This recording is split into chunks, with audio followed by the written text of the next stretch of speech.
નામના સુપ્રીમ કોર્ટના બે જજીસનો એક ઐતિહાસિક ફેસલો, એક ઐતિહાસિક ચુકાદો આ જજીસ હતા બીબી નાગરથન અને ઉજ્જવલ ભાઈનાની.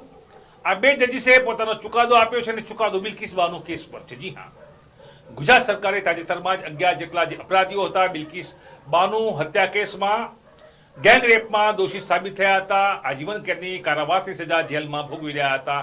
આ તમામનો કારાવાસની અવધિ પૂરી થઈ ગઈ છે તેવું માની ગુજરાત સરકારે આ 11 આરોપીઓને જેલમાંથી મુક્ત કર્યા હતા.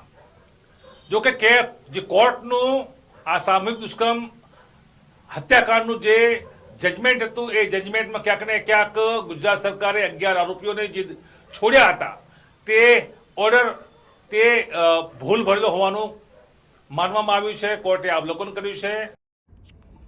આજે વાત કરશું બિલ્કિસ બાનો કેસ. આ કેસમાં ગુજરાત સરકારે 15મી ઓગસ્ટના રોજ બિલ્કિસ બાનો ગેંગરેપ કેસના 11 દોષિતોને જેલ મુક્ત કર્યા છે. ઉલ્લેખનીય છે કે વર્ષ 2002માં ગુજરાતમાં ફાટી નીકળેલા રમખાણોમાં અસામાજિક તત્વોના ટોળાએ બિલ્કિસ બાનુના પરિવારના 7 લોકોની હત્યા કરી હતી. ત્યારબાદ ગેંગ રેપ કરવામાં આવ્યો હતો. બિલ્કિસ બાનુને પછી એક આદિવાસી મહિલાએ પોતાના કપડાં આપ્યા હતા અને તે રીતે તે બાદ થયેલા કેસમાં તે બાદ થયેલા ચાર્જશીટમાં 11 આરોપીઓને કોર્ટે ટ્રાયલ બાદ દોષી જાહેર કર્યા હતા અને તમામને જેલમાં મોકલવામાં આવ્યા હતા. ત્યારે ન્યાય મેળવવા માટે સતત બિલ્કિસ બાનુનો સંઘર્ષ. તાજેતરમાં જ ગુજરાત સરકારે આ 11 આરોપીઓને રિલીઝ કર્યા હતા. બિલ્કિસ બાનુ સુપ્રીમ કોર્ટના દ્વાર ખખડાવ્યા હતા અને આજે નવો ચુકાદો, નવી અપડેટ છે. તમામ આરોપીઓને છોડવાનો ગુજરાત સરકારનો નિર્ણય ભૂલ ભરેલો હતો તેવું સુપ્રીમ કોર્ટે પ્રસ્થાપિત કરી તમામને 2 અઠવાડિયામાં જેલ સત્તામંડળ સમક્ષ આત્મસમર્પણ કરવા માટે કોર્ટે નિર્દેશ આપ્યા છે. ત્યારે જે તે વખતે ગુજરાત સરકાર દ્વારા ગુજરાત સરકારના આદેશ બાદ જેલમાંથી મુક્ત કરેલા આરોપીઓ પૈકી એક આરોપીનું આ નિવેદન અમે આપણે બતાવવા માંગીએ જ્યારે તે જેલમાંથી મુક્ત થયા હતા. જેલની મુક્તિનો તેઓએ શ્વાસ લીધો હતો. શું કર્યા છે આ આરોપી, आओ જોઈએ. टेन कांड के बाद हुई कम्युनल राइट के केस में मुंबई सेशंस कोर्ट के द्वारा आजीवन कारावास की सज़ा हुई थी. मैंने जेल में 18 साल का समय बिताया है.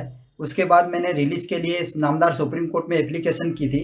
नामदार सुप्रीम कोर्ट ने मेरी एप्लीकेशन के बारे में गुजरात सरकार को डायरेक्शन देते हुए रिलीज़ के बारे में निर्णय लेने के लिए कहा था.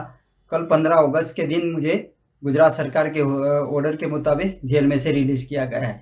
आज मैं अपने परिवार के साथ मिला हूँ और मुझे बहुत खुशी हो रही है. તો આ હતા કથિત આરોપી, જો કે હવે તેઓ પણ જેલમાં જશે. નામદાર સુપ્રીમ કોર્ટના આદેશની અમલવારીમાં 11 આરોપીઓ પૈકીના આ આરોપીને પણ હવે જેલવાસ ભોગવવો પડશે.